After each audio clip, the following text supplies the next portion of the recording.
नेपाल फेरि परिवर्तनको मोडमा छ। के अब सही नेतृत्व आएको हो? जनताले धेरै सहिसके। अब बालेन र रविले के गर्छन्? इतिहास दोहोरिन्छ कि नयाँ नेपाल बन्छ?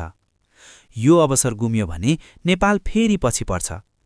अबको निर्णयले नेपाल 10 वर्ष अघि वा पछि जान सक्छ। बालेन शाह नेपालको प्रधानमन्त्री हुनु राम्रो कुरा हो।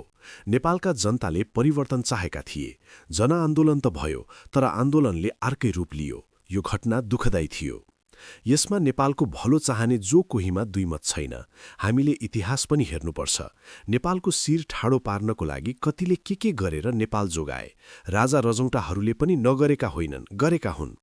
नेपालका जनताले बहुदलीय व्यवस्था स्थापना गरे। राजा हटाउन जनताले साथ दिए। राजा हटाए, त्यसपछि पनि नेताहरूले गर्न सकिने र गर्न मिल्ने खालका कामहरू गरेकै हुन्। तर कुरा के भने जनताले चाहे जस्तो र नेपाललाई सुहाउँदो खालको काम गर्न सकेनन् र यो परिस्थिति आयो।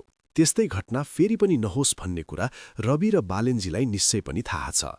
विगतमा काम गरेका हाम्रा राजा, नेता सबैको इतिहास हेरेर ठीक र गलत छुट्याएर अगाडि बढ्नु राम्रो हुन्छ। नेपालका जनताले सबैलाई देश बनाउने मौका दिएकै हुन्। यो मौका अहिले राष्ट्रिय स्वतन्त्र पार्टीले पाएको छ। यो अवसर छाडेर बाहिर निस्कने छुट रवि, बालेन र राष्ट्रिय स्वतन्त्र पार्टीका सांसदहरूलाई छैन।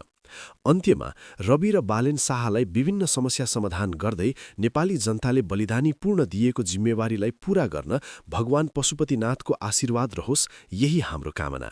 अन्यमा परेकाले न्याय पाओस्, अन्याय गरेकाले सजाय पाओस्।